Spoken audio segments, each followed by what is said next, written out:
உண்மையான பார்வை என்ற தலைப்பில் ஒரு சிறுகதை. வாங்க கதைக்குள்ள போலாம். ஒரு பெரிய ஆலமரத்தோட அடியில் ஒரு துறவி ஒருத்தர் உட்கார்ந்திருந்தாராம். அவருக்கு கண் பார்வை கிடையாது. அப்போ அந்த வழியா ஒருத்தன் வந்தான். அவன் அந்த துறவியை பார்த்து, ஏ கிழவா, யாராவது இந்த வழியா போனாங்களா அப்படின்னு கேட்டானாம். அதுக்கு அந்த துறவி, அப்படி யாரும் இந்த பக்கமாக போகலன்னு பதில் சொன்னாராம்.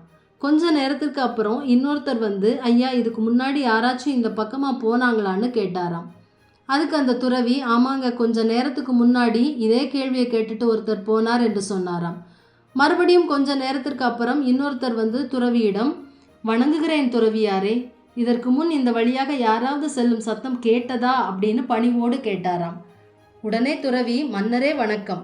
இந்த வழியாக முதலில் ஒரு வீரன் சென்றார், அடுத்து ஒரு அமைச்சர் சென்றார். அவங்க 2 பேருமே நீங்கள் கேட்ட அதே கேள்வியை தான் கேட்டுட்டு போனாங்கன்னு துறவி சொன்னாராம்.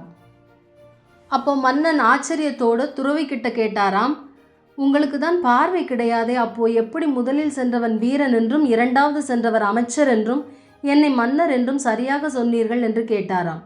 அதுக்கு அந்த துறவி சொன்னாராம், இதை அறிந்து கொள்ள பார்வை தேவையில்லை மன்னா, அவரவர் பேசுவதை வைத்தே அவர் யார், அவரது தகுதி என்ன என்பதை தெரிந்து கொள்ளலாம் என்று சொல்லி, முதலில் வந்தவன் கிட்ட கொஞ்சமும் மரியாதை என்பதே இல்லை.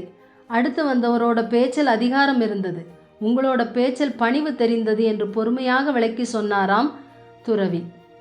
அவரவர் தகுதி என்ன என்பதை அவர்களுடைய பேச்சிலும் பண்பிலும் பணிவிலும் தெரிந்து கொள்ளலாம். மேன்மையான குணம் உள்ளவர்கள் எப்போதுமே பணிவுள்ளவர்களாக இருப்பார்கள். அதனால்தான் அவர்கள் இந்த சமுதாயத்தில் உயர்ந்த இடத்தில் இருக்கிறார்கள். பணிவு என்பது ஒருவனின் பலவீனம் அல்ல, அதுதான் அவனின் பலம்.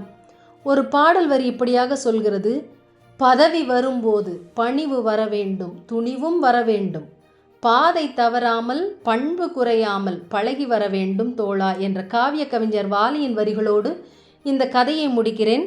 நன்றி.